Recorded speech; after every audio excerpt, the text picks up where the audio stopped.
살아가는 이 세상 나그네의 삶이라는 것을 깨닫게 하여 주시고, 하나님 오늘 예배를 통하여서 우리의 마음이 주님께 나아가며 천국의 소망을 들 수 있는 거룩한 자리가 되게 하여 주시옵소서. 예배를 통해 또 하나님 말씀을 통하여 하나님 아파하는 심령이 치유함을 받고 상한 심령이 위로함을 받고 길 보이지 않는 영혼들에게 주님이 길이요 진리요 생명이심을 깨닫는 은혜의 자리가 되게 하여 주시옵시고, 성령의 충만을 허락하여 주셔서 어떠한 상황 가운데에도 자리에서도 감사하며 하나님의 뜻을 바라보며 나아갈 수 있는 오늘의 하루가 될 수 있도록 성령이 동행하시고 우리와 함께 주님 우리를 도와주시옵소서. 감사하며 예수 그리스도의 이름으로 기도합니다. 아멘. 오늘 우리 하나님의 말씀 사도행전 마지막입니다. 사도행전 28장 22절에서 31절입니다.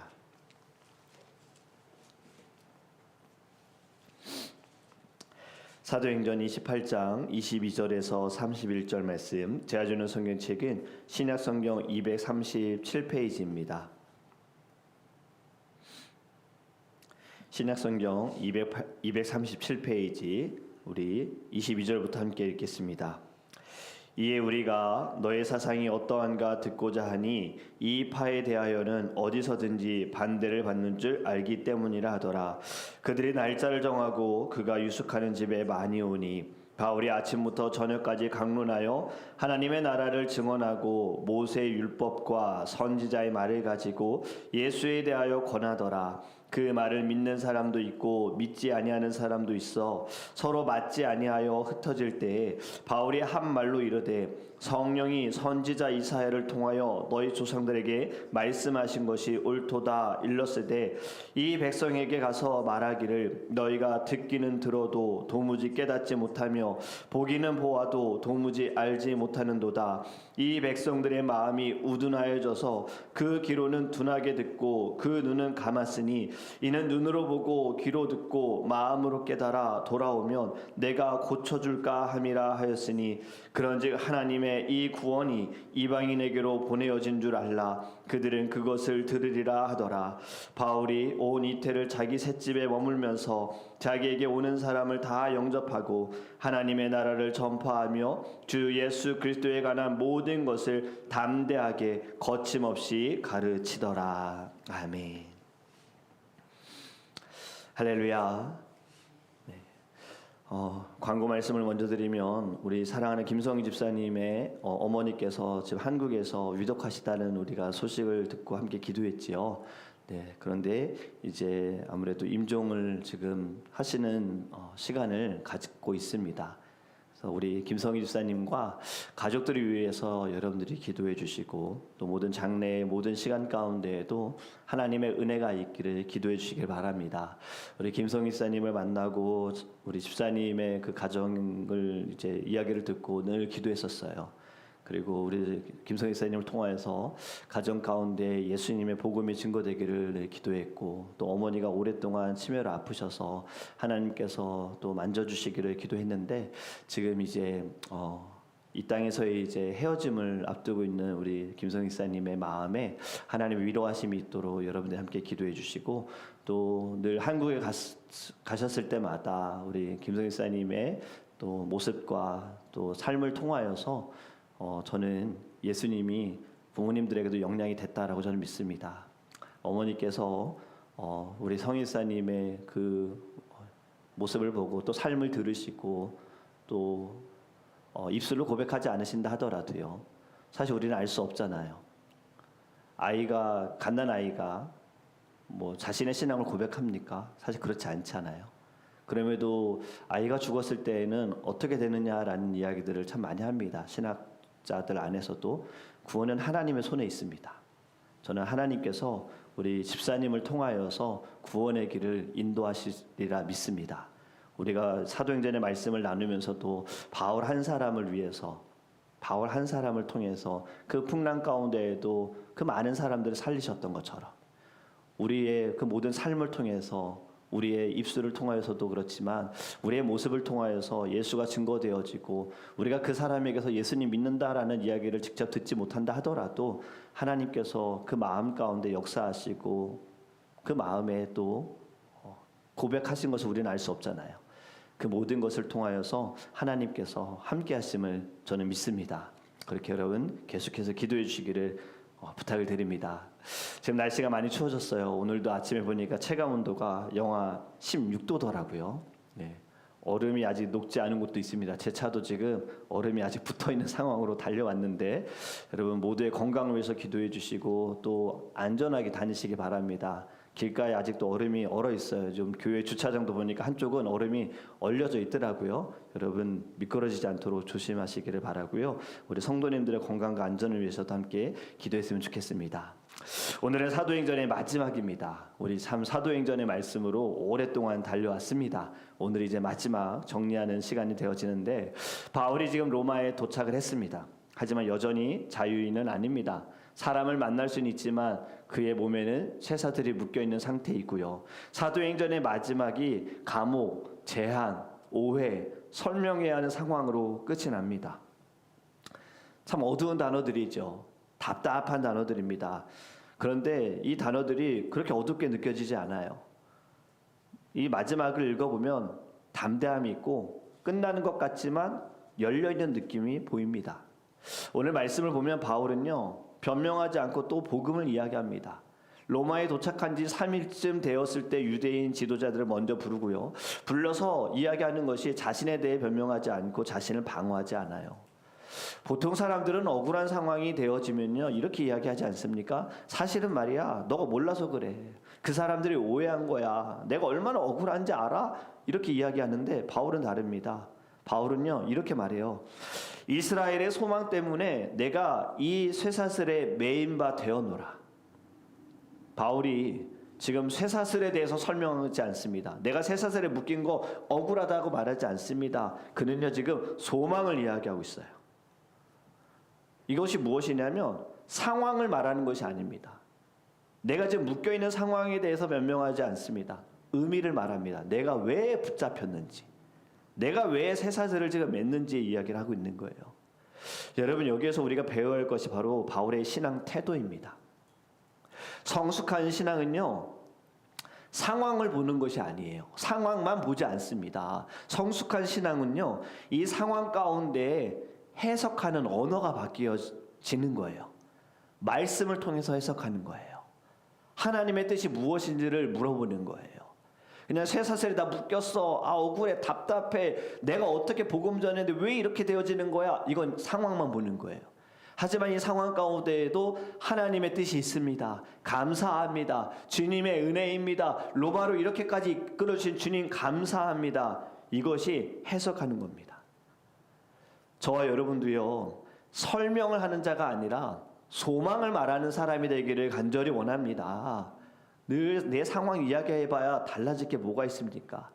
그리고 상황을 설명하는 사람들의 특징은 어떻습니까? 그냥 늘 불평불만입니다. 그냥 보이는 것으로 당한 것으로만 이야기하니까 입술에는 불평만 있고 불만만 있어요. 그것이 이스라엘 백성들의 특징 아닙니까? 그 전에 하나님께 받았던 은혜는 다 잊어버리고 놀라운 기적들도 다 경험했으면서 잊어버리고 지금 딱 당한 상황, 홍해, 배고픔, 물이 없음, 딱 여기에만 집중하면서 불평, 불만만 이야기합니다. 그런데 또 알아야 할 것이 무엇이냐? 불평, 불만을 이야기한다고 달라질 것은 아무것도 없다라는 거예요. 그럼에도 우리의 본성, 이 죄성은 습관적으로 늘 불평, 불만만 이야기합니다. 여러분, 신령과 진정함으로 예배하는 사람은, 말씀을 통해 깨닫는 사람은 말의 습관이 달라져야 할 줄 믿습니다. 부정적인 말, 불평, 불만이 아니라 소망의 말이 있어야 되고요. 믿음의 말이 있어야 할 줄 믿습니다. 안 된다가 아니라 주님이 하실 겁니다. 주님이 계획하셨습니다. 주님이 인도하셨을 겁니다. 안 된다는 무엇입니까? 상황, 내 처지, 내 지금 상황을 보니까 안 돼요. 이건 길이 없어요. 이거 문제 해결할 수 없어요. 믿음 없는 말. 믿음 있는 사람은 주님이 이미 앞서 가셨습니다. 주님이 지금 쌓고 계십니다. 여러분, 설명보다 변명보다 불평보다 소망의 말이 올해는 저와 여러분의 입술에 가득하시기를 주님이라 축복합니다. 이러한 복음에도 불구하고 복음을 증거함에도 불구하고요, 유대인들의 반응은 냉정합니다. 이렇게 이야기해요. 우리는 당신에 대해 들은 것이 없다.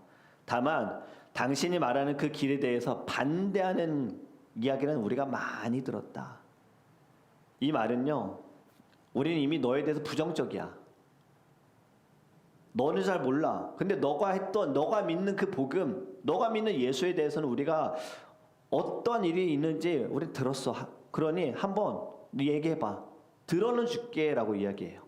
그래서 바울은요, 하루를 정합니다. 그리고 아침부터 저녁까지요, 하나님의 나라와 율법과 선지자와 예수 그리스도에 대해서 이야기를 하는데요, 중요한 건 결과가 아니라는 거예요. 24절에 이렇게 말씀합니다. 그 말을 믿는 사람도 있고 믿지 아니하는 사람도 있다라는 거예요. 어떤 사람을 믿고 어떤 사람을 믿지 아니하더라. 여러분, 우리가 사도행전의 시작을 보면 주목해야 할 것이 무엇이었습니까? 자꾸 성도의 수가 늘어난다는 거였어요. 성령을 받은 제자들로 인하여서 그들이 복음을 전할 때 복음을 받는 사람들이 예수를 믿게 되었더라.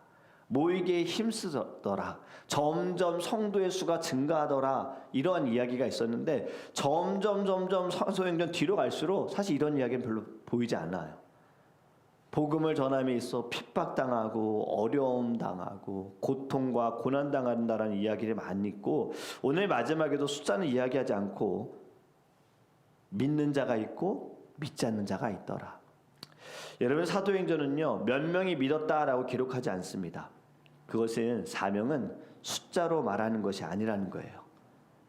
사명은요, 결과를 통제하는 것이 아니라 과정 가운데 충성되게 일하느냐 순종하며 나아가느냐가 더 중요한 것이에요.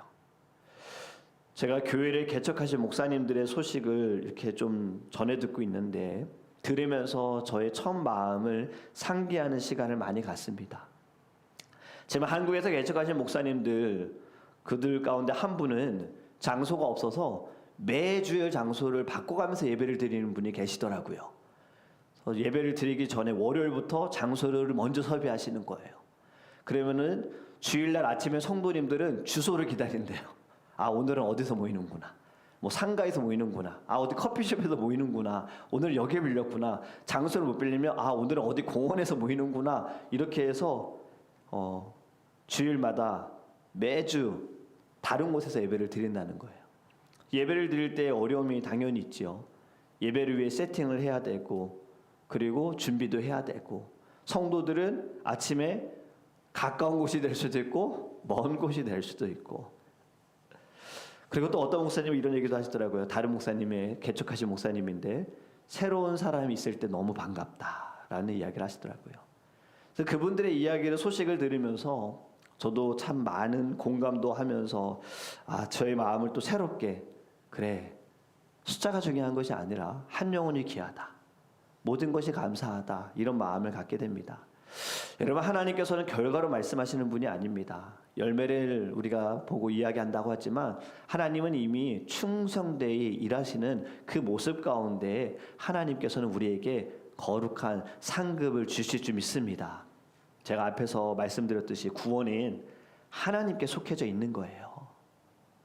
우리가 전도했고 복음을 전했고 아무리 말씀을 전했는데 내가 전할 때는 믿지 않았다 하더라도 그것이 열매가 없다라고 여겨서는 안 되는 겁니다. 그 과정이 있었기에 씨를 뿌렸기 때문에 그것이 점점 커져서 열매를 우리가 보지 못한다 하더라도 하나님의 구원의 역사와 구원의 손길은요, 반드시 하나님의 때에 나타나게 될 줄 믿습니다. 그렇게 우리가 해야 할 것은요, 때를 얻든지 못 얻든지요, 예수 그리스도를 증거하고 사랑을 나눠야 할 줄 믿습니다.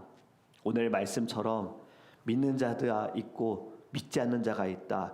이 사건을 보면서 사울은요, 그들이 흩어질 때 이사야의 말씀을 인용해서 이렇게 이야기하죠. 26절입니다. 이 백성에게 가서 말하기를 너희가 듣기는 들어도 도무지 깨닫지 못하며 보기는 보아도 도무지 알지 못하는도다. 아멘. 지금 바울은 분노해서 하는 말이 아닙니다. 복음을 듣지 않은 유대인들, 너희들이 듣지 않는 것을 이미 이사야 선지자를 통해서 말씀하셨고 이방인들에게 흘러갈 것이다 라고 말씀하고 있는 거예요. 지금 문이 닫혀 있는 것 같지만 여전히 문은 열려 있다라는 겁니다. 방향이 바뀌었다라는 것을 말씀하고 있는 거예요. 여러분, 복음은 언제 끝날까요? 절대로 끝나지 않습니다. 복음을 듣지 않는다고, 받지 않는다고 복음이 끝나는 거 아닙니다. 복음은 여전히 계속해서 증거되어지고 있습니다. 복음을 전하지 않는다고 끝날까요? 아니요. 내가 복음을 전하지 않아도 하나님은 다른 사람을 통해서 복음을 전하게 하십니다. 복음은 주님 다시 오시는 그날까지 절대로 끝나지 않는다라는 거예요. 그렇기 때문에 저와 여러분들은요, 부름 받았음에 감사하고 쓰임 받음에 감사함으로 오늘도 복음을 나타내는 귀한 하루가 되기를 간절히 원합니다. 오늘 30절과 31절 마지막 장면입니다. 바울이 온 이태를 자기 셋집에 머물면서 자기에게 오는 사람을 다 영접하고 여전히 죄수의 신분이지만 영접할 수 있도록 하나님이 길을 열어주셨습니다. 그의 환경은 갇혀있지만 그의 태도는요, 복음을 전하는 일을 했다라는 거예요. 우리는 환경으로 늘 이야기합니다. 하나님, 제 환경이 어쩔 수 없습니다. 제 상황이 어쩔 수 없습니다. 하지만 태도에 따라서 달라질 수 있다라는 거예요. 하나님, 저는 공부할 수 없는 상황입니다 해도 마음에 공부에 대한 마음이 있는 학생들은요, 어떻게든 공부하지요. 하나님, 제가 일할 수 없는 상황입니다 할지라도 마음이 있는 사람들은요, 일할 수 있는 방법을 찾습니다. 복음도 마찬가지입니다. 하나님, 제가 복음을 전할 수 없는 상황 가운데 있습니다. 제가 아무리 복음을 전해도 사람들이 듣지 않습니다 할지라도요, 나의 마음에 하나님, 저는요 사모합니다, 믿습니다, 어찌하든 복음을 전하고 싶습니다, 이 마음을 가질 때에는 하나님이 길을 열어주실 줄 믿습니다. 어려움을 받을 때에 어려움으로 그것을 받지 마시고요, 감사함으로 받으시기를 간절히 원합니다. 이것은 우리가 택하는 거예요. 모두에게 주어진 상황과 환경은 똑같지만 누군가는 하나님이 약속을 믿고 나아가자라고 이야기했고 누군가는 보는 상황을 보고서 안 된다, 돌아가자라고 이야기합니다. 저와 여러분은 하나님의 언약을 믿고 나아가자라고 선택하시는 주님의 자녀가 되기를 간절히 원합니다. 마지막 31절에 이렇게 말씀합니다.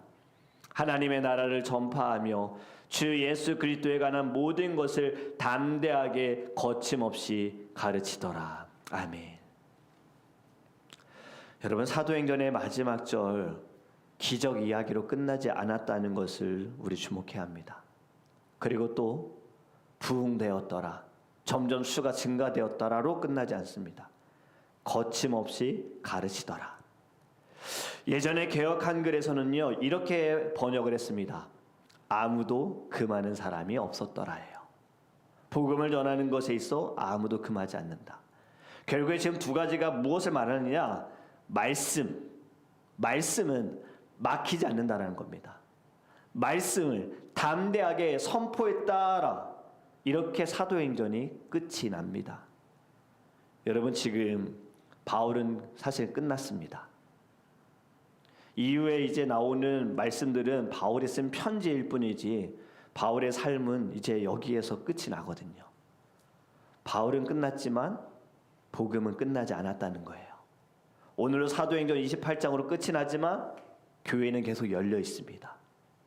지금 이들이 복음을 전하여서 세워진 교회는 지금 우리에게로 흘러와서 우리의 교회가 세워진 겁니다. 성경의 기록 사도행전으로 역사는 끝나지만 하나님의 역사는 지금도 진행 중인 줄 믿습니다. 혹시 여러분의 삶이 여기까지인가라고 느껴지십니까? 그런데 하나님은 이렇게 말씀하시는 거예요. 담대하게 거침없이 가르치더라. 아무도 막을 수가 없고 아무도 금할 수가 없습니다. 지금 여러분이 사람으로 인해 막힌 것 같고 환경으로 막힌 것 같아도요, 하나님의 사랑은 끝나지 않았고 여러분을 향한 하나님의 은혜는 멈추지 않았습니다. 그러니 오늘 그 말씀 복음으로 인하여서 오늘도 우리의 모든 삶에 사도행전의 다음 장을 써가셨으면 좋겠어요. 그래서 한국의 교회 또는 미국의 교회도 Act 29이라는 캠페인을 합니다. 사도행전이 28으로 끝나지만 우리가 29이다. 우리의 삶에 하나님께서는 지금 사도행전 29장을 써가고 계신다. 저와 여러분을 통하여서 복음은 계속해서 이 땅 가운데 증거되는 줄 믿습니다. 저와 여러분을 통하여 하나님은 가정을 살리시고 교회를 세우시고 이 땅을 변화시키실 하나님의 뜻이 있는 줄 믿습니다. 오늘도 여러분의 사도행전을 쓰시기를 주님의 이름으로 축복합니다. 기도하겠습니다. 사랑의 하나님, 저희들이 긴 여정의 시간을 보내왔습니다. 사도행전의 시작에 성령으로 말미암아 예수 그리스도를 증거하는 우리 사도들, 이전에는 그들이 두려워서 도망을 갔고 부활하신 예수님을 만나고 예수님의 말씀을 듣고 그들이 흩어지지 않고 모여있을 때 성령을 받고 그 이후로 그들의 삶이 달라졌고 마음이 달라졌고 삶의 태도가 달라졌습니다. 오히려 그들의 삶은 더 어려웠습니다. 상황이, 환경이. 처음에는 복음을 전할 때 믿는 자의 수가 많아지는 것 같고 교회는 세워지는 것 같으나 시간이 흐를수록 핍박당하고 어려움당하고 결국에는 모든 제자들이 다 복음으로 인하여 순교를 당하고 바울도 예수를 위해 살다가 결국에는 이렇게 로마에서 예수를 위해 죽는 자리까지 왔습니다. 그럼에도 복음은 끝나지 않았고 교회는 무너지지 않았고 이로 인하여 지금 우리들이 이렇게 예배할 수 있고 우리의 교회가 세워진 줄 믿습니다. 저희들이 이제 사도행전의 하나님 마지막 이 결론의 말씀을 보면서 여전히 복음은 끝나지 않습니다. 하나님은 저희들을 통하여 복음을 증거하길 원하십니다. 우리를 통하여 영혼들을 살리기 원하시고 교회를 세워가기 원하십니다. 하나님, 저희들 사도행전 29장, 30장 계속해서 우리의 삶에 복음을 증거할 수 있는 하나님의 자녀가 되게 하여 주시옵시고 이 땅에서 받는 고난으로 인하여 저희들이 아파하고 힘들어함이 아니라 믿음으로 깨어있는 하나님의 자녀가 될 수 있도록 주님 우리를 새롭게 하여 주시옵소서. 말씀을 통해 깨달아 오늘도 저희들 주어진 모든 상황과 환경은 달라지지 않는다 하더라도 하나님 주의 뜻을 깨닫게 하시고 해석하게 하시고 모든 것을 감사함으로 받고 하나님의 약속을 믿고 믿음으로 한 걸음 한 걸음 나아갈 수 있는 은혜의 자리가 될 수 있도록 성령의 충만함을 부어 주시옵소서. 이 아침에도 간구하는 모든 기도의 제목을 주님의 뜻 가운데 응답하여 주심이 싸우며 살아계신 예수 그리스도의 이름으로 축복하며 기도합니다.